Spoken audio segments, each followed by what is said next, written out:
Hi Tabletop Tactics, my name's Karl-Heinz. I'm a massive fan of all things TT. Subscribe, watch all the battle reports, they're just excellent, super top notch.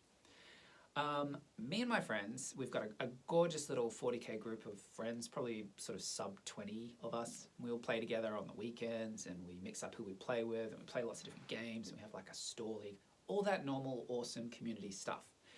But over the course of probably about the last 10 months, we've made a custom game type, which we think is actually pretty awesome.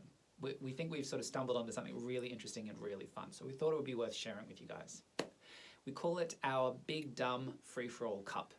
It's a 10-player free-for-all elimination match that's played on 2 battle mats put side to side, which kind of gives enough space for people to get up to all sorts of very interesting shenanigans.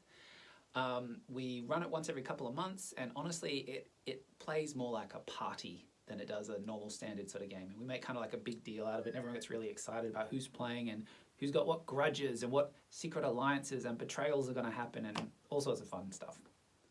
Behind me on the screen, which might be a little hard to see, is the rule sheet that we've made for it, which there's a lot going on, but it's actually pretty intuitive. It's got a bunch of silly, fun, but also well thought through and well balanced rules in it.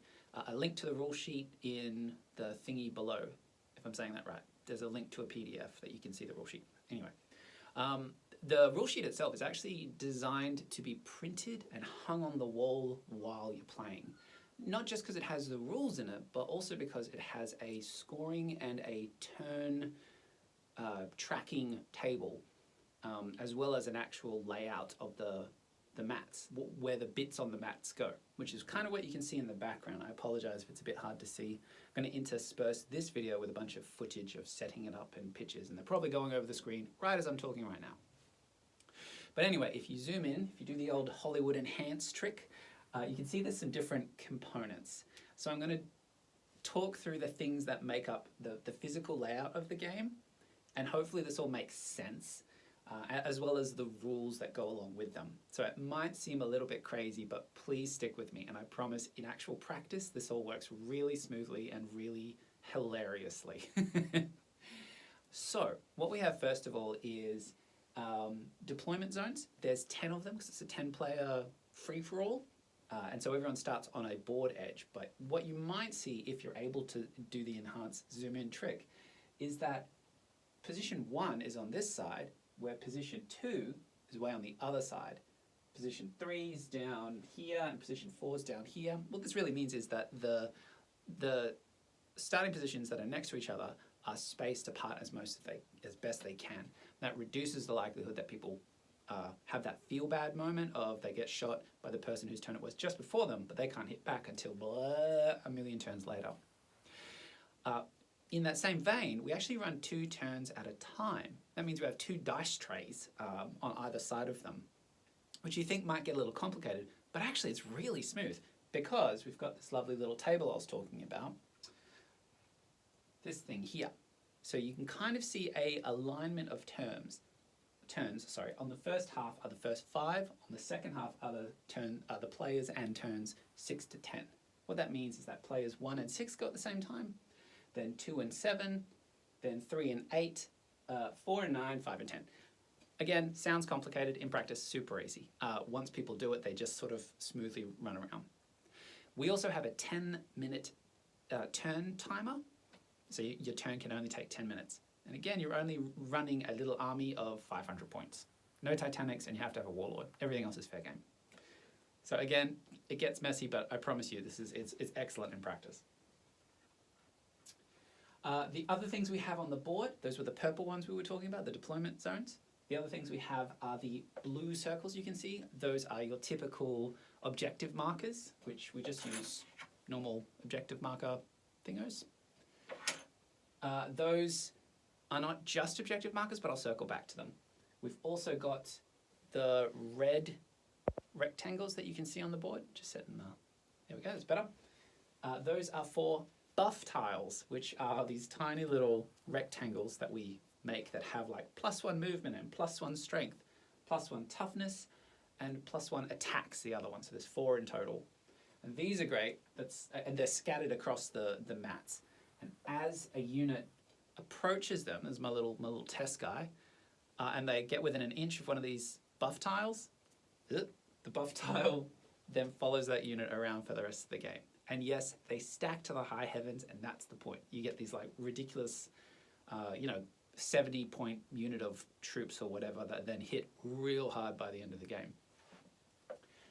Furthermore, the stacking of buff tiles that go against like a unit, whoever kills that unit gets their buff tiles, and it goes to the person who does the killing blow. So you get that moment pretty often where one player will kill 9 out of the 10 models in a unit, but they can't finish the last one. Then the next person, whoever's turn it is, they kill that last one and they get all the buff tiles. So, Conflama, equal parts drama and conflict. It's great. It's very funny. It's very entertaining. And then you've also got the yellow circles on the battle mat. These are teleportation markers. There's 6 of them. And for that, we just use sort of standard printed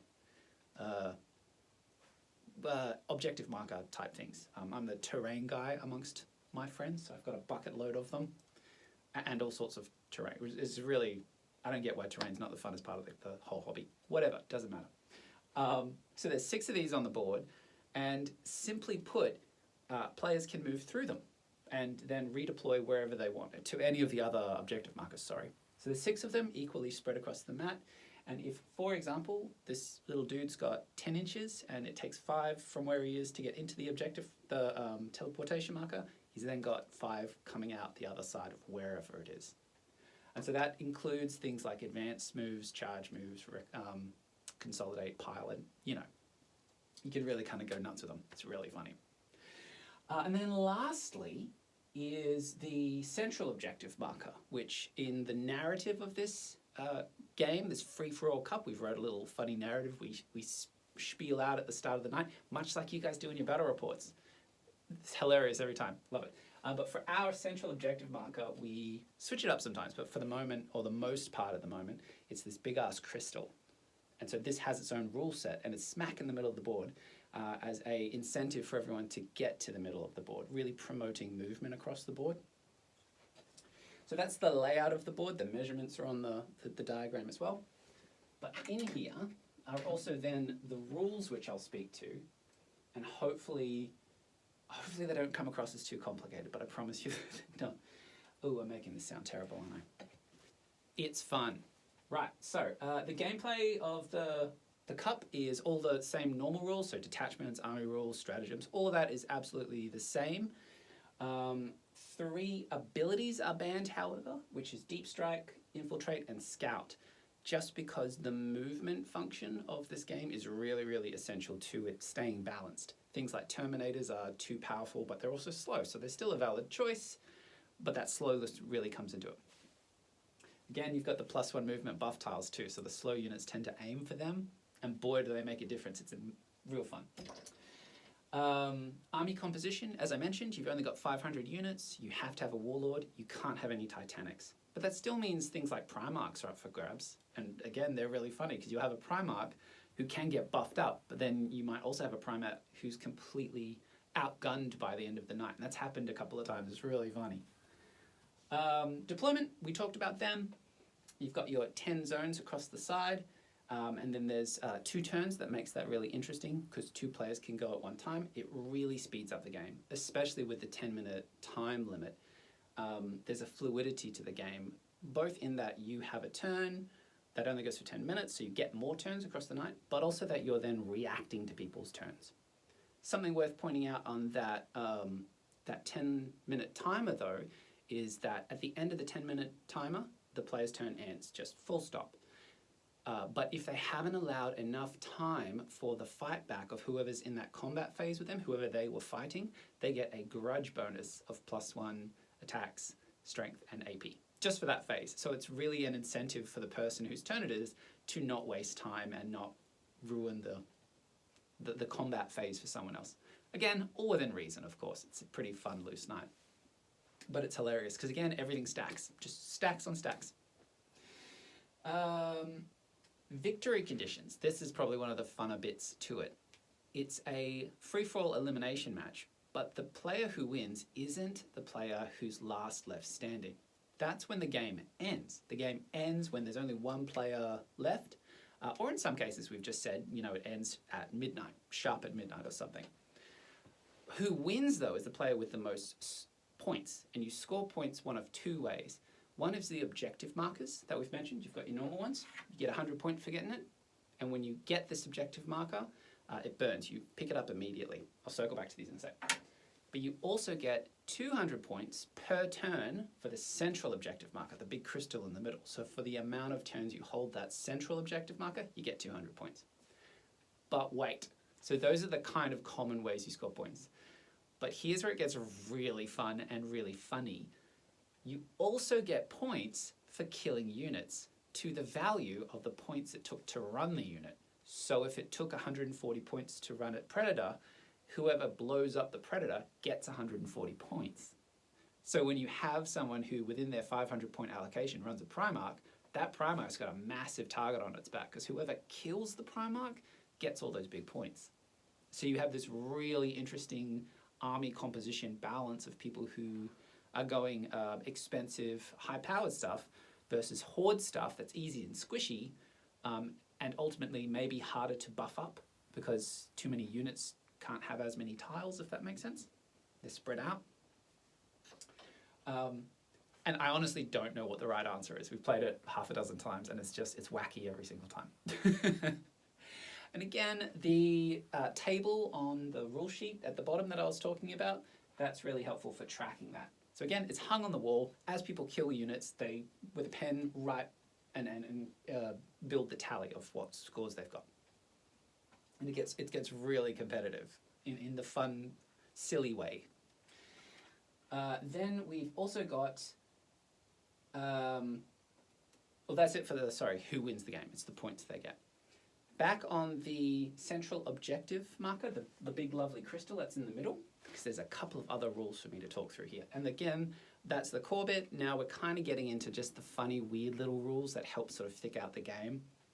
Central objective marker, when you hold it within 3 inches, and again, this is normal objective control stuff, whoever has the most objective control over it, owns it for the turn, they get their 200 points, or is it 300? What have I got? 200 points, that's what we agreed on the last time. They get that amount of points, but also in the next command phase, so when it comes back around, at the start of their turn, command phase, they have to roll a d6, and on a 6, that unit must teleport out to any teleport marker that they choose. So again, it just adds a bit of like chaos and quirkiness into the game. But you can put all that effort into getting into the middle of the board to get the big points that you've just got to hold, but you might also roll a 6 and have to teleport elsewhere. All right, next thing is what we're calling the lesser objective markers, just the normal ones. So there's 10 of them. They burn immediately, so when a unit gets within 1 inch of them, it picks it up, and they get 100 points for that immediately, but they also can then use that token as a D3 wound recovery token that, again, they can use whenever they want. There's kind of this immediateness to all of the rules. Things just happen. You don't have to hold things for a whole turn, that sort of traditional bit. Kind of adds to the wackiness of the game. So when you get within 1 inch, you then get the objective marker, get 100 points, and it also becomes a D3 wound recovery. You take it off the board. And you can use that on any unit whenever you want, and that includes bringing back units. As long as bringing back models in a unit. Can't bring back a unit if it's completely destroyed, you know. Then the last thing actually for me to talk through is unit objective marker abilities. Ooh, I said that poorly. A lot of units have abilities that are tied to objective markers as part of like the balancing mechanisms of the game. So we thought we'd make sure that's in here. And so you can use that on the normal objective markers, of course, but because they burn immediately, as soon as they're off the board, you can't use them. So you can also use your abilities on the teleportation markers and that big thing in the middle. So that kind of adds an interesting mechanic in that players, if they're coming to get one of these ones that pick up off the board, they might have abilities that trigger for themselves or against them. So they may or may not want to get within 6 or 3 or whatever the people's abilities around them are. And they want to make sure they absolutely get there if they do get it, so it picks it up. Or inversely, they might just want to stay there for a turn so they can trigger their own ability and then the next turn pick it up. All sorts of quirky stuff comes out. So those are the core mechanics. Again, I know in talking it through, it sounds really complicated, but have a read of the sheet. It's actually not very complicated. I hope the pictures sort of do it justice as to the wacky fun bit of it. Bit of a closing sentiment amongst our little group of us that we play with. One of us has actually recently opened a hobby store called the Chaotic Kraken. This is in Adelaide, obviously, South Australia, which tale as old as time, I'm sure, but it's become the beating heart of our little group of friends and certainly expanded the group crazily as well. So big shout out to James at the Chaotic Kraken. Thank you for having us. You are my heart and soul, my dear friend. Lastly, just as a general statement, we're all massive TT fans. You guys just sort of simply put, do the best 40k content on the internet. So thank you very much from the other side of the world for giving us really pretty Warhammer 40k games to look at. Bye-bye.